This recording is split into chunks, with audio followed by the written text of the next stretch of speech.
Assalamualaikum warahmatullahi wabarakatuh. Innal hamdalillah nahmaduhu wa nasta'inu wa nastaghfiruh wa na'udzubillahi min syururi anfusina wa min sayyiati a'malina may yahdihillahu fala mudhillalah wa may yudhlil fala hadiyalah. Halo semuanya, di sini nama saya Muhammad Rasya Marcelo. Saya dari kelas SI 4901 akan menjelaskan tentang makna mengikuti sunnah Rasulullah Shallallahu Alaihi Wasallam. Dan ini adalah merupakan tugas besar agama Islam. Poin pertama adalah sunnah sebagai pedoman hidup. Mengapa sunnah menjadi pedoman hidup? Karena hal-hal yang dilakukan oleh Rasulullah Shallallahu Alaihi Wasallam itu adalah sebuah pedoman yang sudah terikat dan sudah direncanakan oleh Allah Subhanahu Wa Taala. Dan kita sebagai umatnya dianjurkan untuk mengikuti sunnah-sunnah tersebut. Ayat mengenai pedoman ini adalah surat Al-Hasyr ayat 7.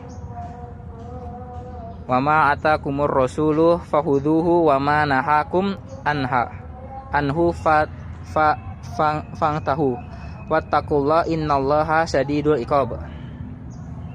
Sunnah adalah petunjuk praktis dari syariat Islam. Menerima ajaran Nabi sallallahu alaihi wasallam dan menjauhi larangan beliau adalah pondasi ketakwaan seorang muslim. Kedua adalah bukti cinta kepada Allah. Mengikuti sunnah adalah manifestasi nyata dari kecintaan seorang hamba kepada Allah Subhanahu wa Ta'ala. Tanpa mengikuti Rasul, klaim cinta menjadi hampa. Dan ayat yang menjelaskan adalah Quran surat Al-Imran ayat 31. Selanjutnya adalah sunnah adalah kunci utama ketaatan dan jalan ke surga. Mengapa demikian? Karena semua sunnah-sunnah Rasulullah, dari hal kecil seperti mungkin memakai wangi-wangian pada hari Jumat, ataupun juga memotong kuku di hari-hari tertentu, puasa, semuanya itu adalah anjuran atau pedoman kita sebagai umat manusia. Apalagi notabene kita adalah makhluk umat akhir zaman, umat Rasulullah Sallallahu Alaihi Wasallam. Cara agar kita tetap terikat kepada beliau adalah dengan cara melakukan hal-hal tersebut, menjalani sunnah-sunnah seperti puasa ataupun mungkin kebiasaan-kebiasaan yang ada di hadis ataupun yang sudah pernah diriwayatkan, yang pernah kita baca-baca. Banyak sumber untuk mengetahui sunnah-sunnah apa saja yang ada di yang pernah Rasulullah SAW jalankan.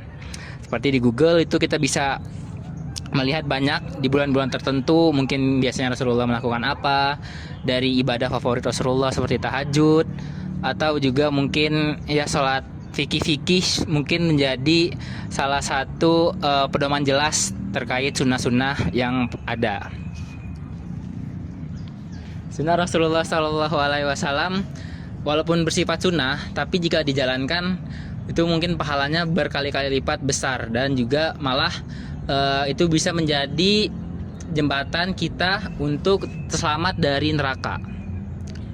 Bahkan saya pernah dengar cerita kalau ada seseorang yang mungkin ibadahnya ya so-so lah ya, suka bolong-bolong, ataupun mungkin banyak juga dosa yang dilakukan, tapi karena dia menjalankan sunnah-sunnah Rasul, dia alhamdulillah berhasil selamat dan ditolong langsung oleh baginda Rasulullah Shallallahu Alaihi Wasallam.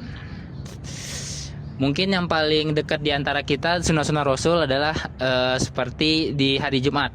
Kita dibiasakan untuk mandi besar sebelum sholat Jumat, memotong kuku, memakai wangi-wangian, memakai pakaian terbaik seperti pakaian warna putih ya biasanya yang dianjurkan, atau juga ibadah-ibadah favorit Rasul seperti sholat tahajud, atau enggak mungkin Rasulullah SAW terbiasa untuk wudhu sebelum tidur.